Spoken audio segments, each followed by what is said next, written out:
Hello, everyone. Yes, we are live again today. So, guys, welcome to today's live session. We are going straight to what we have for you guys today.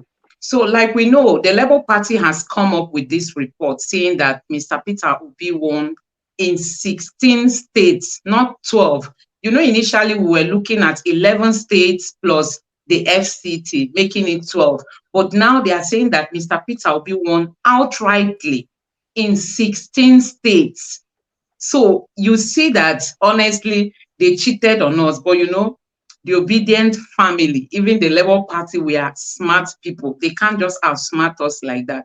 So, guys, today Doctor is here to take us through some of the things we should be looking out for as the judiciary will soon be passing their ruling. We all know that the final judgment date is yet to be announced. But before then, there are some things we really have to bear in mind. So today he has 3 vital points that every obedient should take note of. So at this point, Doctor, please, I will let you come in to share with us what we should watch out for as we look forward to the judgment.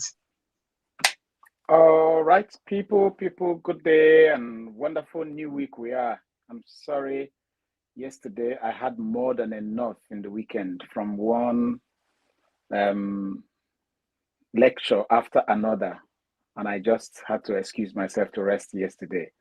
Now, where do you want me to start? Do you want me to comment on the 16 states versus 12 before we come into this main topic, or straight into the main topic? Okay, I think commenting on this will really be nice so that they'll get to understand why we have this image here. Yes, when we say initially we talk about 12, that was the 12, or no, initially we talk about 11 plus FCT. That was as assigned or allocated by INEC. INEC, okay. Mm-hmm. As assigned or allocated by INEC. But the Labour Party's final address, I keep saying it, it's just about 40-page document. Why can't Nigerians bend down to read? In that 40-page document, Labour Party emphatically cited that they won in 16 states, plus FCT. So, assuming we even take the argument of APC that FCT should be considered a state, which means Nigeria is now in 37 states, it means it's 17. Now, they won in 16 states, and they have it in their final address. That is outright win if they won in 16 states. Now, you need to begin to ask yourself, some people were losing. Some people lost. APC would have to account for that extra 5 states that is added to Labour Party. If they account for it, if you understand what I mean, it means that from their so-called 19 states, they are plunging back to 14 states. And by the time PDP themselves are done dealing with them, PDP will collect their own states that they too collected. Because the argument of PDP, if you have read completely the PDP's final address, PDP is also looking at the areas where they had strength, where about 19,000 polling unit results that favored them are in conflict. Whereas Labour Party is also contesting about 18,088 polling unit results that are in their favor. I use the word in their favor. So if the court were to resolve all these things and harvest back what belongs to Labour Party back to them, and what belongs to PDP back to them, and there is only one party all of them are blaming that they stole their state and stole their vote, you definitely know that the logic and the argument we have been making here, that APC came third, will become a reality. Now, when Labour Party said that they won 16 states, that did not mean that 16 states only is what they need. Then grabbing 25% of the vote cast is as easy as anything. And make no mistake, Nigerians, let me make this emphatically clear. Nigerians, you know as much as I know that the only party that was at the losing end as they entered that campaign was APC. Was APC because this is the party that gave us 8 years of suffering, 8 years of pain, 8 years of naira depreciating from 150 a dollar to, as at that particular time, 670 up to 700 a dollar. This was a party that made it impossible for us to even go to the bank and collect our money because they say they are resigning money. So there is no way, except for those people who were breaking bottles and stabbing people's eyes on the day of election because they have been paid, except for those people who are declaring some traditional festival during the election just to make sure that people didn't come out to vote. Nobody was ready to vote for them. Nobody was ready to vote for them. I mean, just think about how El-Rufai will win Southern Kaduna, where for 8 consecutive years they were butchering people and kicking people out of the village. Or how El-Rufai will win Kaduna North Senatorial Zone, where Dati Baba Ahmed comes from. Just imagine that. But that is by the way. So that information, 16 states plus FCT, have always been in the final address. But because people are not given to reading, they want to hear, oh, tell me. Did they say, did they not say? I was in a program yesterday and someone said, I did not follow the tribunal hearing at all. However, can you tell me which state did Labour Party win? I'm like, you didn't follow at all. And then you're asking question here as if you have been following everything. I said, okay, what you do is go online. You're going to see a whole lot of people, different platforms, including our own, where these lectures have been given, or send me your email address. Let me send you at least the final summary of all the argument of APC, Labour Party, PDP, as the case may be. He said, no, he doesn't have time. Nigerians don't have time for their destiny. They don't have time for their future, and they want to wake up tomorrow and they are complaining. Well, I have time. We have time. And that's why we are here, to present to you what you should have known that we are bringing to your desk. And in that, I think we should move into what we are supposed to discuss today, the things to watch out for. Is that okay now? Okay. Now, the number one thing is, to be honest, we need to wake up now and tell ourselves, how are we preparing should these judges look us in the face and decide that they are going to manufacture some technicalities as against the substance that is before them? That is it. We need to watch out for how they're going to manipulate technicalities. And you see, when they say that some judges are frolicking with politicians, that should give you concern.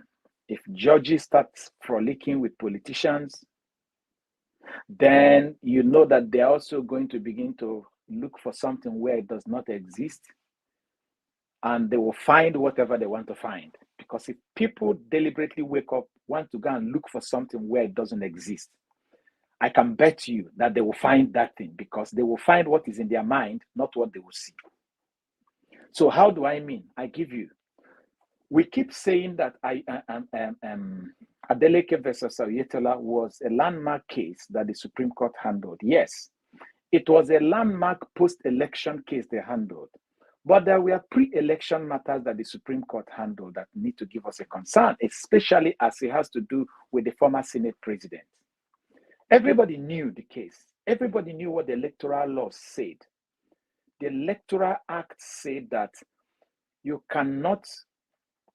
Okay, let's put it this way. Rochas Okorocha, who is a senator up until June this year, stood in the Senate chamber and looked in the face of the former Senate president while he was still sitting as a Senate president and asked him, how did you do it? And he was like, what? And he asked him again. He said, how did you do it? Because all of us was at Eagle Square contesting as presidential candidates. And you know that the primary election of the presidential candidate came as the last primary election after every other one. including House of Assembly, governorship, and all what have you. Now, the National Assembly primaries had finished before that of the presidential.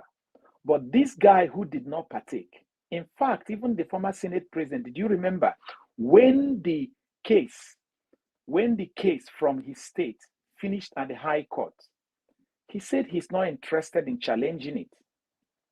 His own party said, we're going to challenge it on your behalf. He even used his mouth to say that he did not challenge it, that the court returned him. Now, have we asked ourselves the criteria that the court relied on to return him? Do we know that the court completely, as it were, jettisoned the whole Electoral Act 2022? They relied on technicality. Oh, was it originating someone or not originating someone?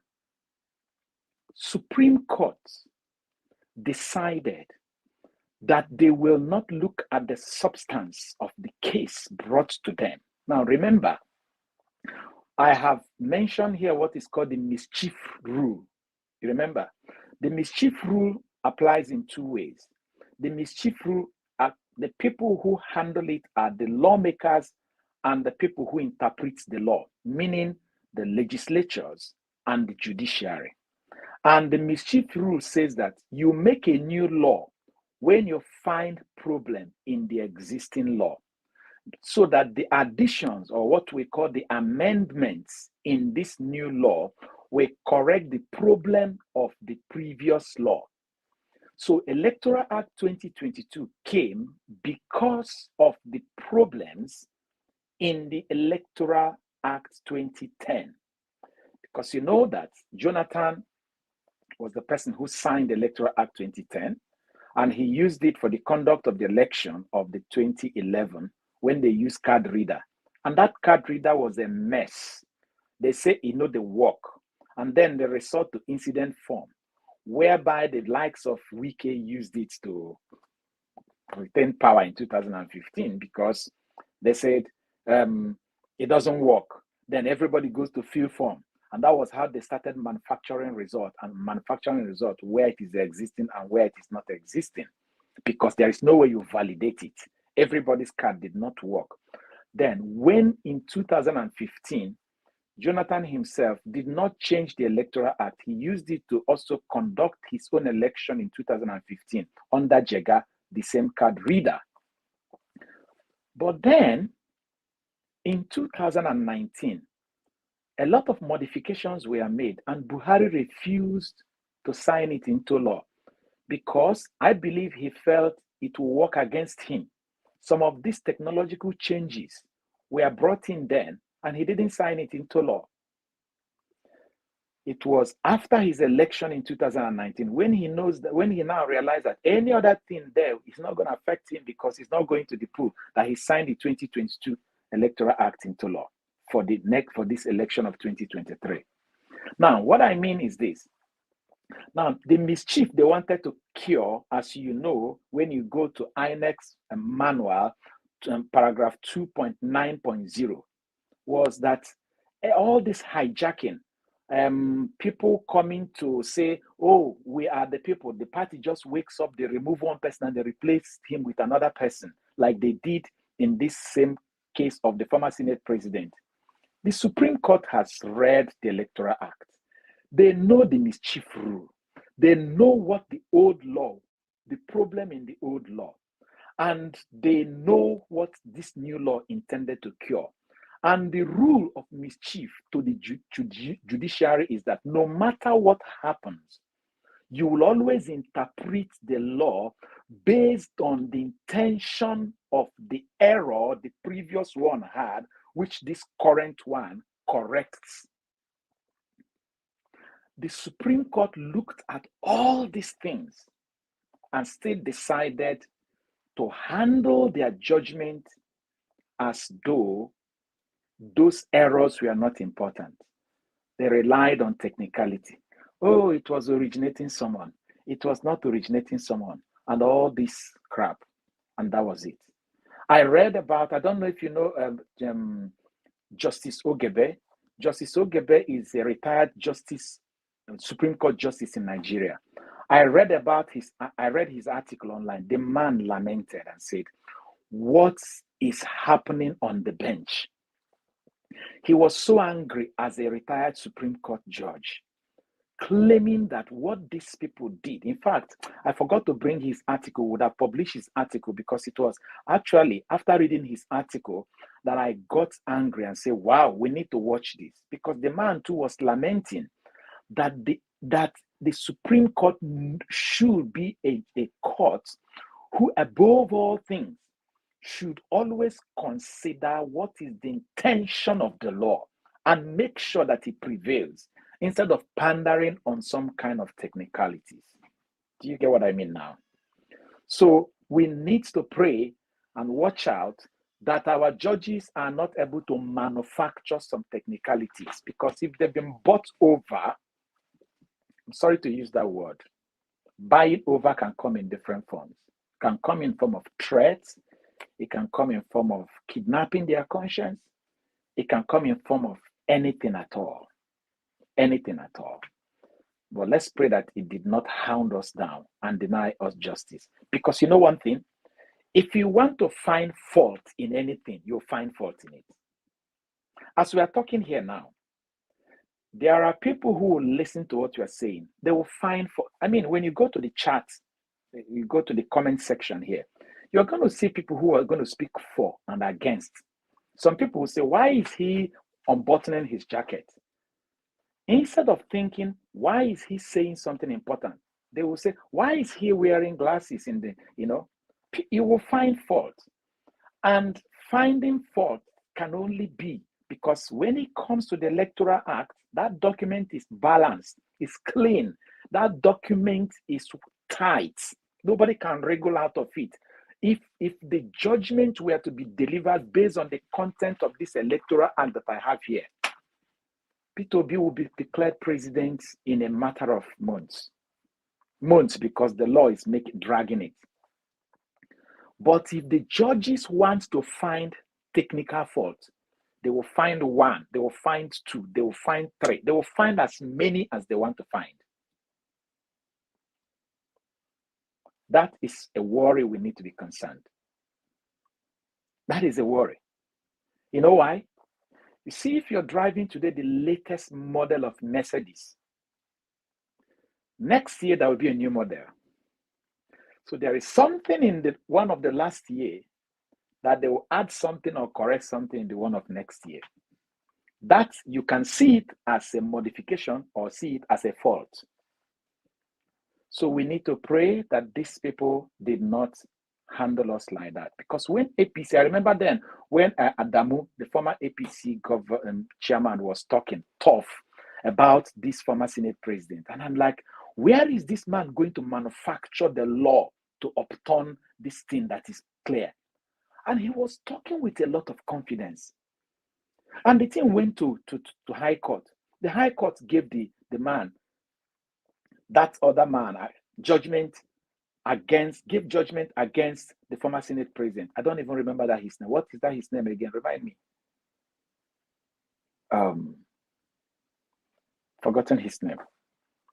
So, and then the APC appealed again to appeal court. Appeal court gave judgment against him. Yet the APC appealed, even against the person's wish, appealed to Supreme Court. Boom, lo and behold, Supreme Court gave judgment in their favor. So that's important. The number two is, as I have been saying, Nigerians, no matter Dr. what. Please, before you go to the second point, I have a question to ask.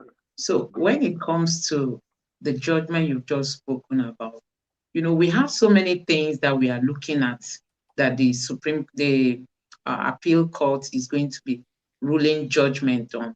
Like we have the FCT, we have the forfeiture, we have Shitima's nomination, double nomination. There are so many things. So assuming they come up with a technicality to knock out one of these points, Do you think they'll be able to come up with so many technicalities to like squash all these points? Would that Yeah, not be overwhelming? And it will be very obvious that they just decided to, will I say, betray the people. So do you think it will be that easy for them to just knock off all these points? So that's my question. the word betrayal is a single word. And if the agenda is, like I said, if someone's mind is kidnapped in some way and you're asked to do this work, I mean, just take a look at Lawan, the former Senate president. There's nobody who did not think that they're wasting their time. It was only them that knew that you can win at every other levels of the court, but the big man is the Supreme Court. And to the surprise of Nigerians, Mikey Guinea was talking tough every day as a former INEC commissioner who was involved in the formulation of all these changes, explaining both the intention and the law. And remember that as an former INEC commissioner, he was also a law. He's also a lawyer. And we got there. More like they told us, we don't care, guys. And have we seen leaders who don't care? When Idi Amin was asking the judges what to say, was he not the president? Was he not in this our generation? So sometimes I pull off my objective mind and I start looking at some African presidents. I mean, look at Senegal.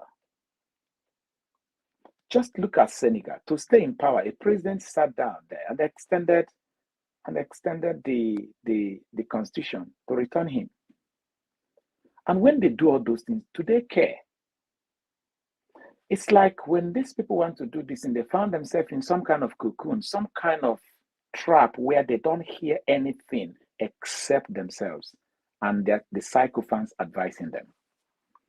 And in this particular in respect, those sycophants are relying on, sometimes they rely on someone who is in power to be able to feed. They're like parasites. So that person as a host must be existing and in power for them to feed. So it's not even a matter of one man's intention. Sometimes you're blaming the person who is in power, but it's not him. It's all those people who surround him that say, you have to stay here because if you're not here, we're not feeding. We need you to be here so we can survive. So it gives worry, to be honest. And like you said, I have thought about it objectively and say, how possible? But have you also thought about what if they look at it like the APC kept and INEC keep saying, oh, throw away the entirety of the whole petition? What if they wake up and say, oh, you're supposed to come from the left door to submit a petition, but you come from the right door, and because of that, we throw away everything? It means that all the points you have raised are not even discussed because they feel that you stepped with the left foot instead of the right one, which was in the case of this Lawan that I'm saying. They didn't even discuss the law he breached. They were discussing how it was presented,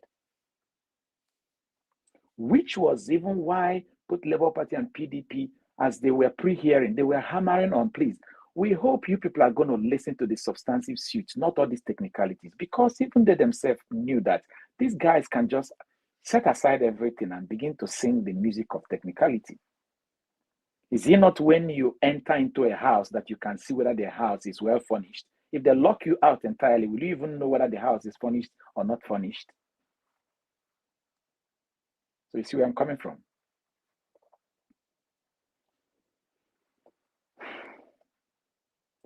Okay. So that is it. And then, yes, the second one we need to watch out for is, it ropes into the first one though, is please, Nigerians, forget about whatever the judgment of this appeal court will be, which is this court of the first instance where they had the case. They are not the people anybody's talking to. All the parties are talking to the Supreme Court. Forget about if they give Obi a clean bill and declare him everything, all prayers, yes, yes, yes, yes, yes. Let us celebrate it as a first step, but let us be very cautious. In Nigeria, we have only one court that determines our fate, especially on the matters of who will be your president. That is the Supreme Court. Every other thing we are hearing is preparation to go to the Supreme Court. So don't be too carried away. Don't be too carried away. There was, I don't know how to put it, but that is the place where it matters. And now we need to begin to ask ourselves, who is the chief judge of the Federation? What are his alliances? Who are the people he hangs with? And things like that. So it is important that we begin to ask ourselves, this is the person who will, on his own, he has it as his right to appoint people who will be in this panel. People who will be in this panel. They told us that there is a body that Olani Bekun, is it the current president or the former president, where all of them, all the Supreme Court judges as it were, and even appeal court judges, they are members of the club and he's their chairman or the president. So if they found themselves in that club where they go to play squash or what have you, what do they discuss?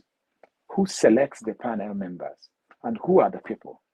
And this way they are rushing the ministerial nominees. Who are we actually expecting to become the Attorney General? Because the person who just wrote the final address for APC might tomorrow be the person who will be approving the budget for the Supreme Court. There is every possibility. There is every possibility that Latif, as we have mentioned, will be in a position to start approving the budget by executive position. He now becomes the door through which even the Supreme Court judge, who is the president and chairman of the Nigerian Judicial Council, can access the president. It should concern us. It should give us a concern. Now, I'm saying all these things because, to be honest, it would be nice for us to prepare ahead of time. And Nigerians should start asking themselves, if the court go this way, where do we go? What do we do? How do we handle it? Are we just going to be, I don't know. And thirdly, Doc, please, I have a question as regards to the second point you talked about. Does it mean that the CJN is the person that has the sole power to nominate the judges that are going to see to the Supreme Court's ruling? Yes, of course. It is his prerogative. That is his prerogative. But the judges the judges are the tribunal. He wasn't the one that nominated them, right? Because he's not the chairperson of the appeal court. The president of the appeal court nominates. The high court, the chief judge of the high court, I don't know what they call it, also nominate at the high court level. Whenever there is going to be a panel, that level of the court, the person who is the head, the chief judge at that level, who is the chief judge of the Nigerian high courts, will always nominate. So it's a hierarchical thing. Does that make sense? So he's going to be the one to nominate for the Supreme Court. And like you said we shouldn't really concern ourselves that much with the tribunal, but we should rather pay more attention to the Supreme Court, because whatever the tribunal comes up with, they will still take it over to the Supreme Court, right? Yes, of course. And that is going to help me tie it into the third reason. The third reason is the fact that this Supreme Court, I don't know if they are 7-man panel or 5-man panel. They always make it odd numbers, okay? They usually always make it odd numbers, maybe 7-man panel. I think it's 7 because at the High Court level, which is like the governorship election petition tribunal, is always 3 people. And then at the appeal court, 5 people, as you can see, Samani and his team are 5. And I think at the Supreme Court, they make it 7-man. So that there will always be when there is a tie, one person's vote will cancel out and give majority ruling. Now, let us realize that these people interpret this, they do a subjective interpretation of objective data. How do I mean? The Constitution is written, it's printed. The Evidence Act is written, it's printed. The Electoral Act is written, it's printed. Precedents, all of them are scattered here and there. So all the argument we've been positioning here is from the literal, empirical, impassionate, objective analysis of what the law say, what the law say, what the law say. Is it not true? Section this said this, section that said that, section this said that. But these are men too, who will have their own subjective bias. Even in research, where I am trained, a researcher always have his own personal bias, something he want to find when he launches out. And believe you me, even as you develop your research instrument, there are certain things you bring in there which subjectively influences your thought pattern. You agree with me? Now, if, okay, like you presented here, our beloved man who is a life bencher, like the Wicked, the Mackinder, the G5, especially the special G5 now that is going to become a minister, like the Wicked and co. If he shares personal friendship as they are trying to develop with the Supreme Court judge, and the Supreme Court judge, now remember I said, if someone like Lateef Fagbemi becomes the Attorney General and Minister of Justice, he will immediately transit from a defense attorney in the case of APC to become the chief executive of the Ministry of Justice. Ministry of Justice, not Nigerian Judicial Council. Ministry of Justice. He becomes the door through which the judiciary, whom the Chief Justice of the Federation is the chairperson, he becomes the Attorney General and Minister of Justice, becomes the interface between the Ministry of Justice and the presidency. He becomes the man who is struggling to have access to the PA of the Chief Judge, to the person whom the Chief Judge needs to pass through before he communicates the president. How do we reason with that influencing the selection of the panel of the Supreme Court judges? How do we reason that this might be a strategy of APC and the president before the Supreme Court starts sitting? How do we reason that that could result in the appointment of people whose bias is in support, is subjectively favorably disposed to the party in government than the other objectives, objective factors? We shouldn't rule away all these things. It just, my call it conspiracy theory, but let truth be told. That's how things happen. So I think we need to begin to harp on this. I wish I wish we found ourselves in a system whereby all the parties concerned will be allowed and be asked that if it's going to be 7-man panel, for instance, let the parties, like now, there are 3 parties involved. The petitioners, there are 2 petitioners and the respondents, which is 3 parties. They ask the respondents to select that we have 20 or 5 or 10 Supreme Court judges. Each of you select 1. Let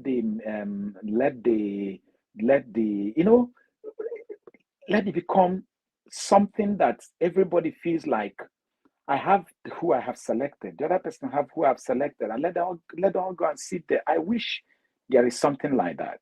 I just wish there is something like that. Because like they say, power corrupt and absolute power corrupt absolutely. If for any reason, God forbid, the Supreme Court judge is hijacked, his mind is hijacked, his direction is hijacked, then potentially all the people who will sit in the panel are technically hijacked. You agree with me? So that's my reasoning.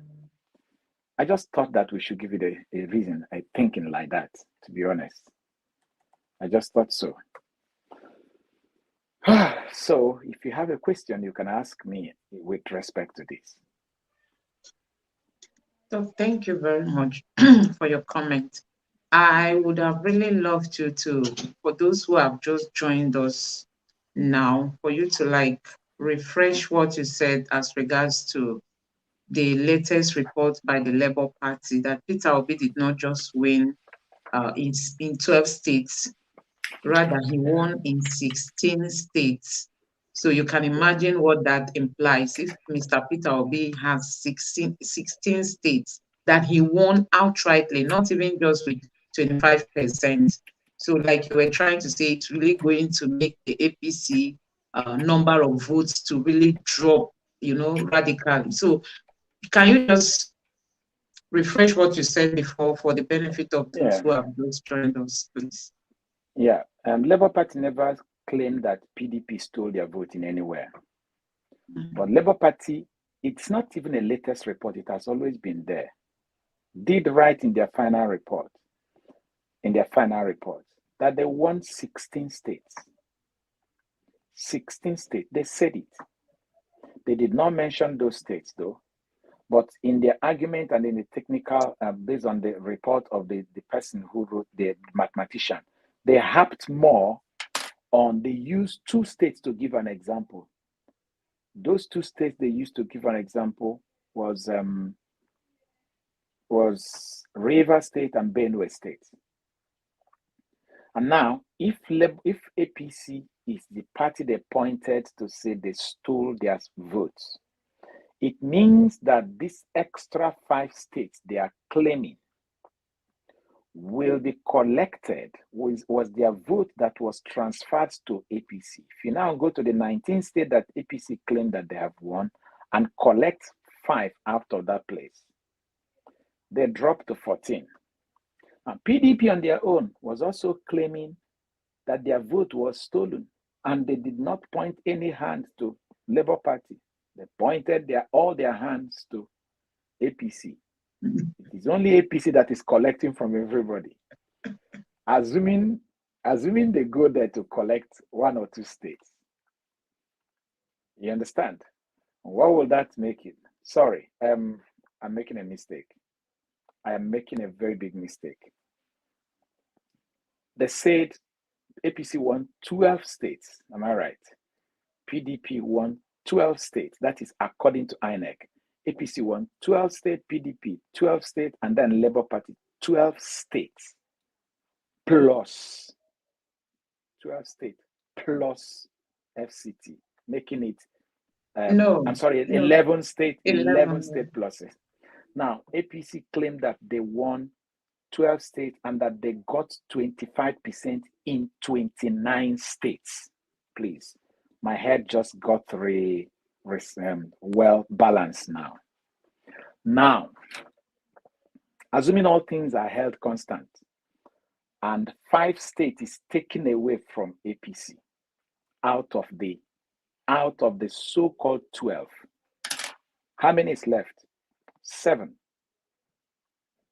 Assuming that PDP is not able to lay hold to anyone, assuming that it is even Labour Party and PDP that own that extra 5 states, so to say, and it is collected from APC, they have plunged down to number 3. That's it. Simple as that. So even if Labour Party say, oh, it is 14 states that we won, and it was switched from APC, it means that they will go and collect 3 from APC. And when they collect 3 from APC, APC goes down to 9, and PDP remain at 12, and Labour Party goes to 14. Isn't it true? So,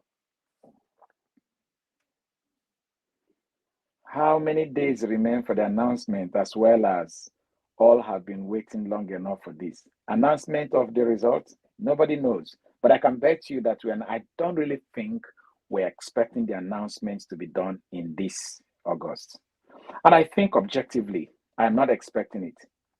If we really want justice, with all the evidence and the write-up that all the parties marshaled out, a judge is going to read all of them. And remember that they're not coming to deliver judgment on PDP, Labour Party alone. They will also deliver judgment on APM. And it is expected that every claim, every paragraph each party raised, a judge is supposed to read through all of them, check all those references they made, all those evidence act, all those precedents, all those quotes they made from Electoral Act like APC that is quoting their own upside down. The judges will read all those things they quoted upside down and noted that they quoted it upside down, and read the one that Labour Party quoted and see whose own is standing and whose own is pointing down. And then they're able to write their own judgment independently. After writing their own judgment independently, they will pass it across each other so that they will now know how many people were in the majority, which is what you call the majority, the lead, what do you call it? The majority judgment and the dissent or the minority judgment. And then after that, if it is a split, maybe where you have like 3 in support and 3 against a particular direction, then they will now select, and 2 against. They will now select 1 person out of the 3 who will now write the lead judgment, meaning all those 3 people that agree in one direction, 1 person will now pick it and summarize the whole thing. The other person, 1 person will pick it among the other 2 and summarize their disagreement. All these things are processes. And I can say confidently that if I'm one of those judges, I'm not even going to look at that document till from next week. I need to go rest, take a holiday. If I have grandchildren, because I have grandchildren, I'll just go to a farm, play with my grandchildren, just relax, clear my head, and then come back and start reading. Because you have given them assignment, they have to consult their own judgments, the constitution, after reading. And that's why I'm wondering why they didn't record that thing with a video. Because there is also need, if I were them, to watch the videos and other things before you start writing. So we're expecting judgment by September ending, hopefully. So, Doc, this person is asking why is Atiku claiming he had 21 states. He won in 21 states. Yes, if you read the PDP final address, the PDP did not marshal a case like Labour Party to the kind of the logic that showed that they won 21 states. But in one of the responses of INEC, they missed, quote and unquote, I don't know what happened. They wrote referring to PDP to have won in 21 states. And PDP latched on it and said that even they acknowledged it, that even the INEC said so. But it's one of those arguments that I don't think, if I'm a judge, it is too weak. It's too weak because there is no data, what we call evidence. You know, when we researchers talk, we call it data. When they see it in court, they call it evidence. There is no data, there is no evidence to support it. If you look at their logic and their argument, PDP is looking for, they just want APC candidates to be disqualified and the election cancelled so that they can go try their luck again with Labour Party. APC is now praying, we wish you people can forgive us and cancel this election, but please, may we also beg, don't bring Labour Party. And Labour Party is saying, give us a mandate. Give us a mandate. But if you people don't like us so much, if you still want to test it again, no problem. We are ready to go back to the field again. Bring it on.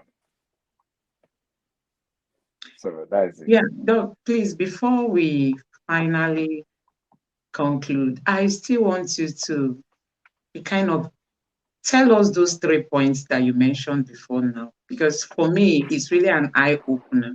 Because, you know, sometimes we might be paying attention to some things that are not really what we should be focusing on. But I think you made some striking points here as regards to technicalities, how they can just wake up with one technicality, just like, you know, you made reference to Lawal, the former Senate president, that everybody was sure that, you know, that there wasn't any remedy for him, as in there was no way he was to come back to the Senate. But at the end of the day, what did we see? Supreme Court brought him back. And we know that once Supreme Court rules, you can't challenge it. That's even the annoying part, as in it's just final. So you made some points that are very vital. I just want you to let our viewers just remind us of those points, because every obedient really has to know this and, you know, focus on the real things so that we don't keep pursuing, so that we shouldn't be looking at things that are of less importance as regards to the judgment that we are waiting for. Okay, the point number 1 is what I may call the banana peel of technicality.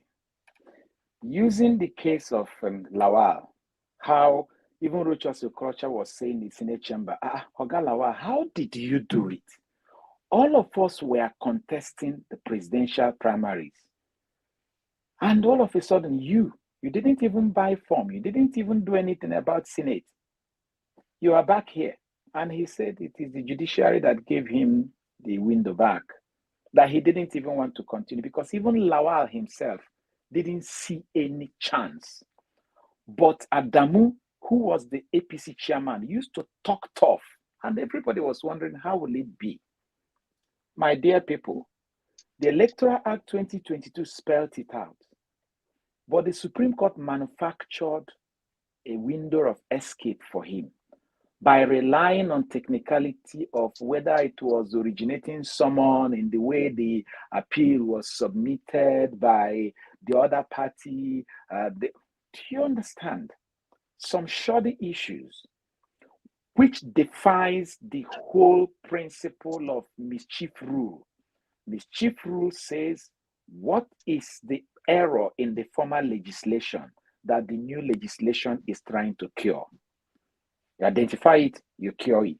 And that the person who will interpret any judgment that is based on the new legislation, which is the judges, must bear in mind the error the old legislation was trying to cure. No, the new legislation was trying to cure, and use it in the interpretation of this new, of any case that comes. The Supreme Court abandoned all those things. So that banana peel of technicality is important. And I read an article that was where a former Supreme Court judge in Nigeria, Justice Ogebe, where he was lamenting, where he was disappointed at how his fellow Supreme Court judges has derailed our electoral process in the case of that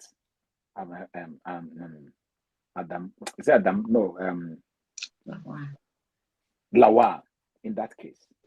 That was the Supreme Court. And that sparked my curiosity that these men might just wake up and find one technicality like that, and boom, they go their way. And Nigerians are bleeding. And it can happen because, secondly, I was saying, the second point I raised was, what if the man whom we see today, who is Sorry, you said we shouldn't pay much attention to the tribunal instead yes, to yes, listen. I said we shouldn't pay much attention to whatever the outcome of this appeal court will be. Because at the end of it all, they are not the judges who is holding our fate. The judges that is holding the fate of Nigeria are those men in the Supreme Court chambers. These people are just preparing. They can wake up and trash everything, just like in the case of Lawal.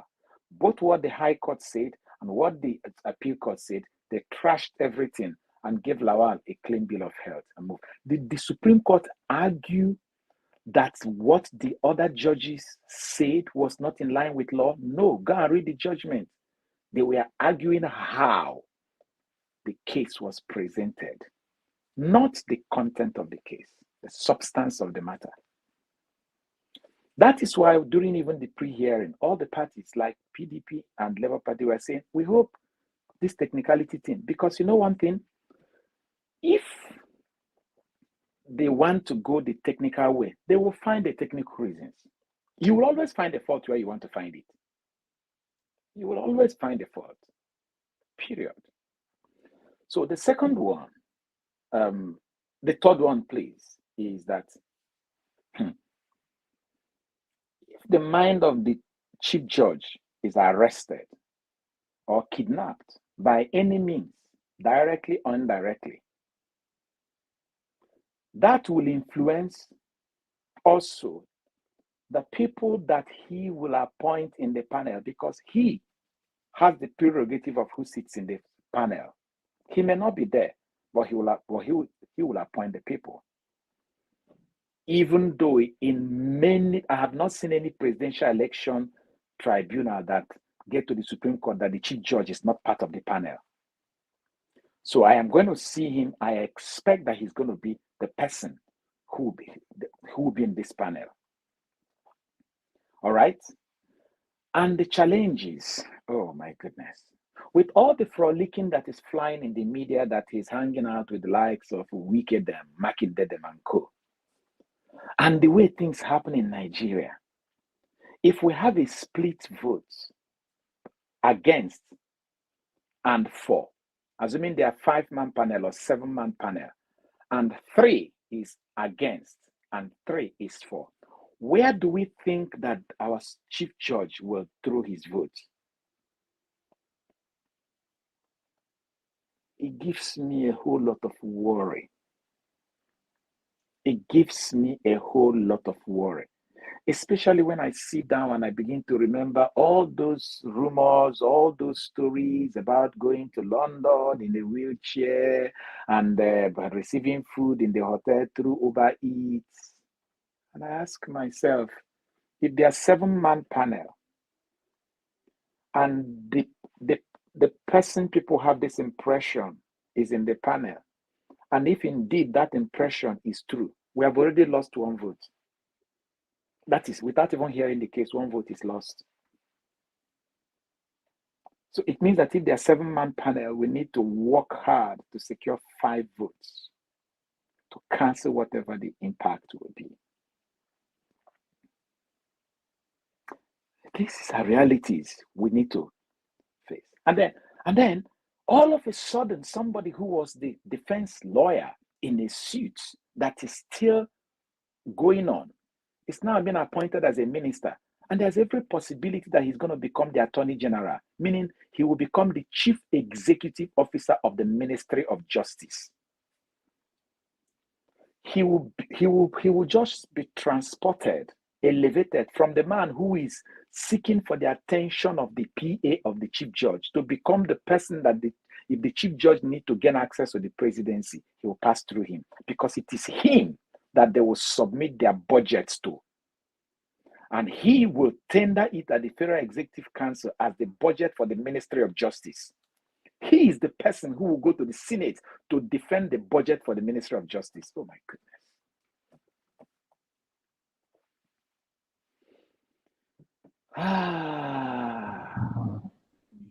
We have a question here.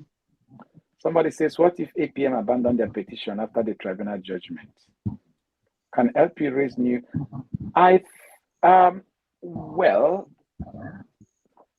after the tribunal judgment, you said, if the tribunal gives a judgment in their favor, it is in their favor. Of course, APC will appeal. If tribunal does not give judgment in their favor and give in favor of APC, it is possible that they could be hijacked and they will abandon it so they won't press it to the Supreme Court. That is a good question. That case will die at that level. The only thing that will make that become valid is if the tribunal gives judgment in their favor, which naturally APC will appeal, and that will compel them to come to defend their case. And if they abandon it at that level, even though they won, naturally Nigerians will notice that obviously they have been bought over. We need to be talking about this bought over, because we know our country now. This is the time we begin to talk about what we call Nigerian what? Nigerian factor.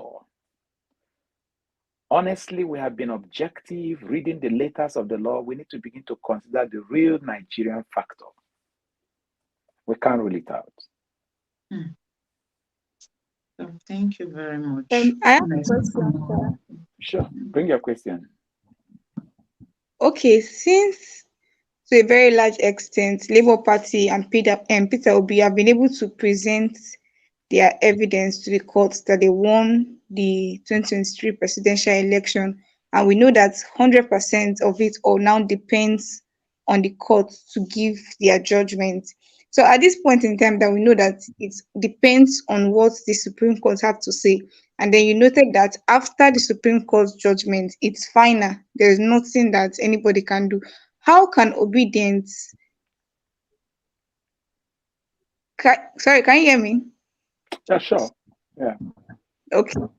I'm trying to ask, what roles do we have to play as Obidients? How can we just try to ensure that the Supreme Court do the right thing, aside what we are doing currently, focusing on all eyes on the judiciary and all of that? What other roles do we have to play? Is there a way that Obidients can have influence to ensure that the right people, that's the right judges, are part of the panel that will oversee the case in the Supreme Court? What are the things that we have to do, since we know that definitely to a very large extent this Nigerian factor can come in? What can we do? How can we actually interfere with what they are going to do, aside from praying? You took all the powers out of us, aside from praying and aside from the campaign we're doing in the media. My dear, I don't think I can't hear myself. Can you try and mute Gloria, please? Can you hear me now? Good.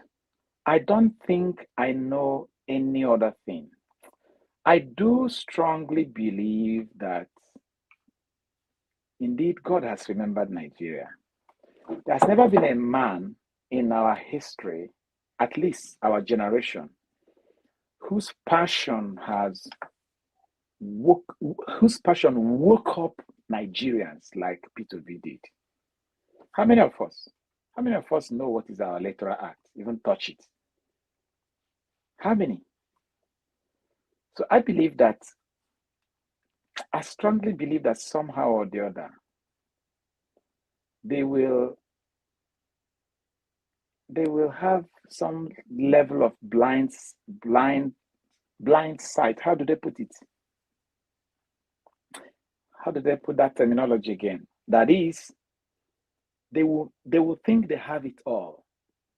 Just like you can see, they thought they had covered everything, but they don't even know that, as somebody said, that there is one David called APM that is coming with only one bullet, which is capable of bringing down the Goliath. one bullet, one stone. One stone. If that thing is upheld, the long argument of all the 10 points being marshaled by PDP and Labour Party will be immaterial, because that one stone will just collapse them.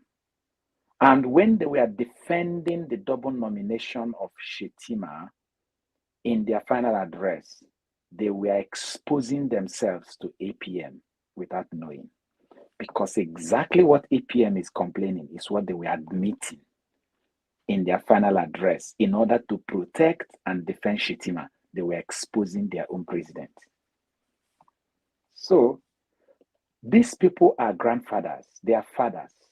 These people are grandmothers, they are mothers. They have sons-in-laws, they have daughters-in-laws, they have grandchildren, they have their own children. As we are talking like this, their children may be online commenting and talking to us. The person who will speak to the chief judge before he goes to bed this night may be listening to you. And the person may be saying, Grandpa, Granddad, please change Nigeria. Be the change agent.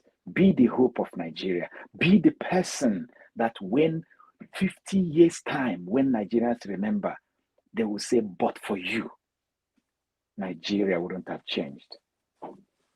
Don't undermine the power of what you're doing. You see them, even Justice Samani will say, please, before we get out now, they have started talking. So they are reading, they are listening. Just continue with the little you're doing. Continue and keep praying. Somebody said that God is a Nigerian because the calamities that happen in other countries and they get wiped out happens and Nigeria is still standing. I hope that this time around he will come through for us in a much healthier and positive way. You know, I hope so. That's all I can say. Thank you, Doctor. Thank you very much. Honestly, all eyes must be on the judiciary as we keep praying to God, asking Him to just help us, because we really need to get it right this time. And like Doctor has stated, 3 points that we have to really watch out for, that they can come up with any form of technicality that will make them to want to drop all the prayers that Peter Obi is praying. So we have to just keep praying. And, the Supreme Court is very important. The Supreme Court, that is where the final judgment, because no matter what happens at the tribunal, we'll still be going to the Supreme Court to get the final of the final. So we should also watch out. Then you look at the CJN, looking at him and, his body language and all that, we know which side he belongs to. So this is one of the things that we all too have to be watching out for. We have to keep praying to God that God will touch him. Let him just be neutral, because we can't afford to not getting Nigeria right this time. Let him stand neutral. This is not a time to be partisan. He should just stay away from, tribe and, partisanship. He should be neutral as a judge or as a CJN. He should be neutral. He should just be there to ensure that Nigeria works. That should be his stand. So we should just be praying that God will just help us so that we get it right at this time. And like Doctor have said, that we just have to keep talking, because in one way or the other, they are listening to what we are saying. And when they see that we have all this knowledge, I think it will not really be that easy for them to, outsmart us. We just have to keep discussing all these points and keep calling on them to do the needful. So guys, at this point, we'll be rounding up this live for today. We want to say thank you for those of you that joined us and that stayed with us till the end of this program. Please don't forget to subscribe to our channel. Give this video a like so that YouTube can recommend it to others. And if you subscribe, please click on the notification bell so that each time we have a new update, you'll be notified. I really want to appreciate you for your time. Gloria, thank you for being here with us. Doctor, I thank you very much for all your points. Right. As always, good night to all of you, and see you again tomorrow. Bye. Excellent. Bye. Great. Wonderful. Yeah.